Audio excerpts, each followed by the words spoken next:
Bem-vindos ao vídeo de hoje. Hoje vamos mergulhar um pouco no fascinante mundo das dimensões.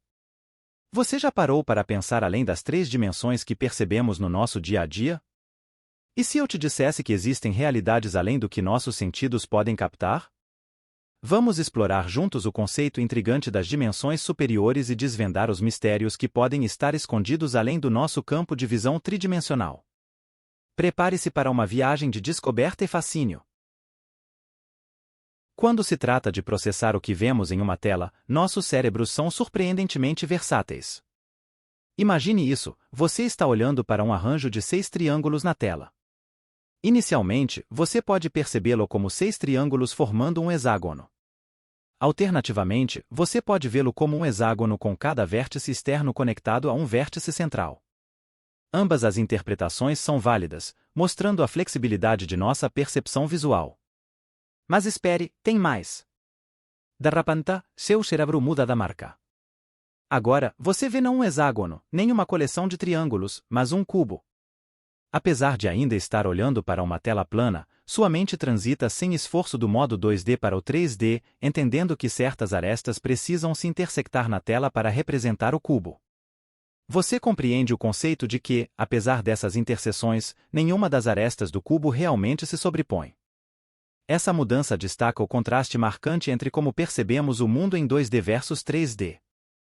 No entanto, isso levanta uma questão fascinante: será que os humanos poderiam algum dia compreender dimensões além das 3 familiares? Será que podemos compreender as complexidades do espaço de 4 dimensões e além? Antes de mergulharmos mais fundo, vamos esclarecer alguns termos. Topologia, neste contexto, refere-se ao estudo das propriedades geométricas e relações espaciais não afetadas pela mudança contínua de forma ou tamanho. É uma lente através da qual exploramos a estrutura do espaço sem sermos limitados por medidas ou ângulos específicos. Seguindo em frente, um conjunto é um espaço que se assemelha localmente ao espaço euclidiano, nosso familiar mundo 3D, mas em uma escala maior, pode ter uma estrutura mais complexa.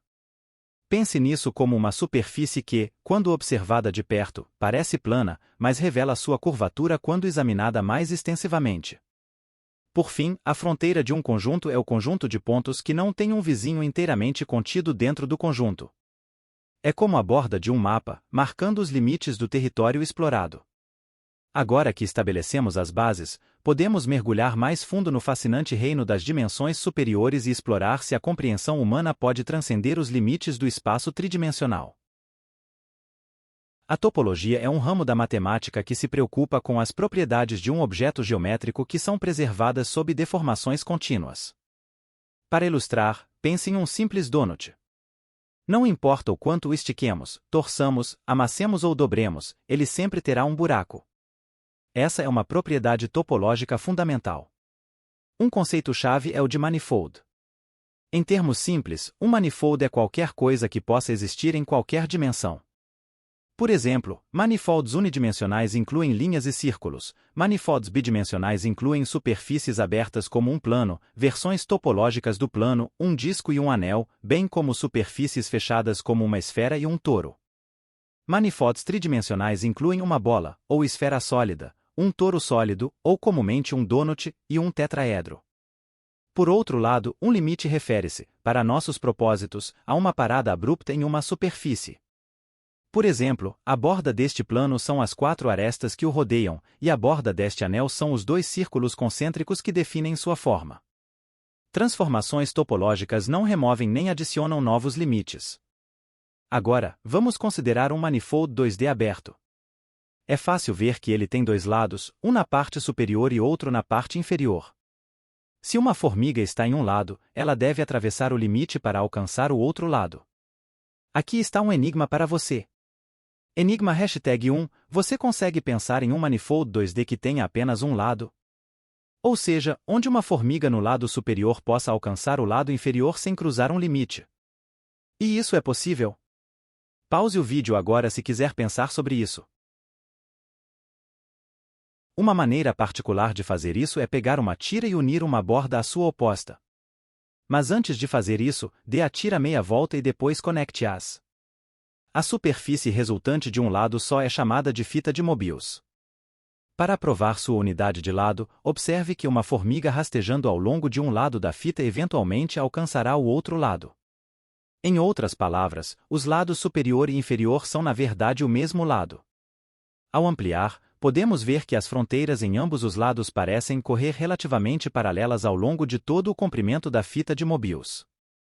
E como sabemos, linhas paralelas nunca se cruzam. Mas dando um passo para trás, vemos que a fita tem apenas uma fronteira contínua. Não é alucinante?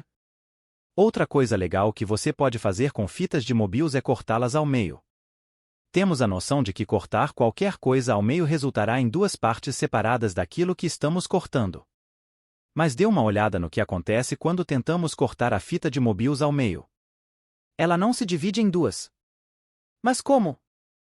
Mantenha em mente que há apenas uma fronteira contínua. Como o corte no meio nunca chega à fronteira, a fita não se corta em pedaços separados. Outra maneira de visualizar isso intuitivamente é primeiro cortar a tira original ao meio, dobrar para que as bordas se encontrem, dar meio twist e depois finalmente unir as bordas. Se você acha isso legal, considere cortar a fita de Mobius em terços. Ao cortar um terço ao longo da largura da fita de Mobius, descobrimos que é preciso dar 2 voltas ao redor da fita de Mobius para que o corte forme um laço fechado. Separando as partes, obtemos isso. Isso é realmente alucinante. Mas podemos visualizar isso primeiro fazendo o corte, o twist e depois unindo as bordas. Agora, em uma direção aparentemente diferente, já ouviu falar do paradoxo do avô? O paradoxo do avô é normalmente usado para desprovar a existência de viagem no tempo. A ideia é que se você viajasse de volta no tempo para matar seu avô antes que ele tivesse sua mãe, então seria impossível para sua mãe ter nascido. Então você não teria nascido para viajar de volta no tempo e matar seu avô em primeiro lugar. Assim, é um paradoxo. E algumas pessoas afirmariam que devido a essa inconsistência lógica potencial, a viagem no tempo não pode existir. Mas, supostamente, há uma maneira inteligente de resolver isso. E para fazer isso, você adivinhou, usamos uma fita de Mobius. Vamos representar uma linha do tempo na superfície de uma fita de Mobius. Suponha que, em 2021, você ganhe acesso a uma máquina do tempo por razões desconhecidas e decida viajar de volta no tempo para matar seu avô quando ele ainda era criança, ainda por razões desconhecidas e homicidas. Então, agora você está de volta em 1940 e mata seu avô. Se seu avô estiver morto como criança em 1940, sua mãe não pode ter nascido em 1970, em 2000, você não pode ter nascido, então em 2021 não havia você para viajar no tempo. Agora, aqui está a diferença. Simplesmente avançamos além desse ponto paradoxal e vemos o que acontece. Se não há você para viajar no tempo em primeiro lugar, então não há ninguém para matar seu avô em 1940, então ele estaria vivo para ter sua mãe em 1970, e sua mãe está presente para dar à luz você em 2000. E até 2021, você usa uma máquina do tempo para viajar de volta no tempo para matar seu avô, e o ciclo se repete para sempre. Agora vemos que toda a superfície da fita de Mobius está escrita. E uma coisa interessante sobre o uso da fita de Mobius é que eventos opostos, como que sua mãe nasce ou sua mãe não nasce, estão precisamente nos lados localmente opostos da fita de Mobius. Em 2000, você nasceu e não nasceu ao mesmo tempo.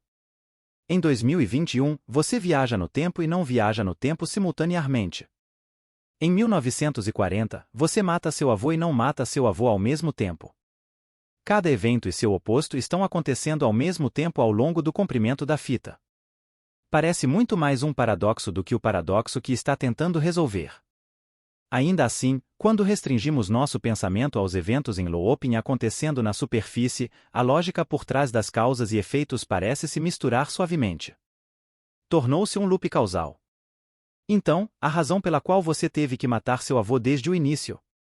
Você fez isso para poder viver. Incrível, não é? Agora, vamos levar isso para um nível superior. Considere uma esfera. Como um retângulo, é um conjunto de 2 dimensões, mas é uma superfície fechada porque não tem fronteira. Além disso, também podemos considerar que possui 2 lados, um do lado de fora e o outro que você não pode ver a menos que o abramos, o interior. Aqui está outro enigma. Você consegue pensar em uma superfície fechada de dois manifolds onde uma formiga do lado de fora pode simplesmente andar livremente para chegar ao interior sem passar pelo manifold? E isso é possível? Pausa o vídeo agora se quiser pensar sobre isso. Enigma #2, parece impossível. Mas é? Bem, sim e não.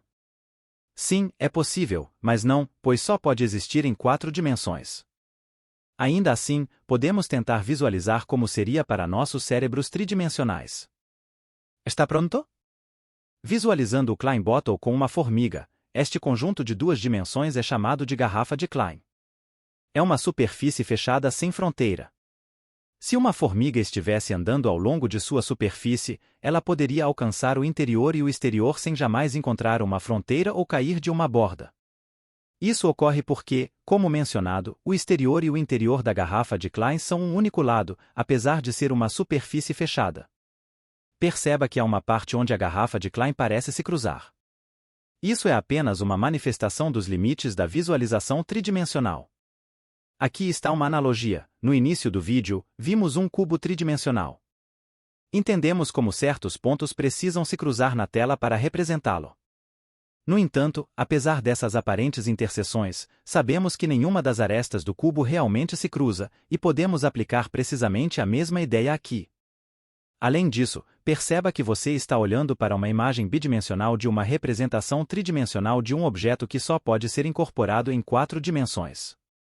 Tentar explicar a 4ª dimensão é como descrever cores para uma pessoa cega desde o nascimento.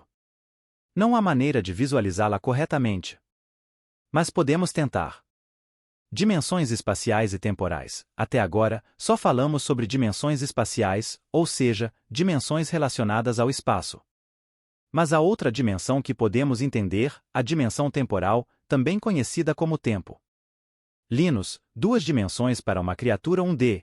Imagine uma linha unidimensional chamada Linus tentando compreender a 2ª dimensão.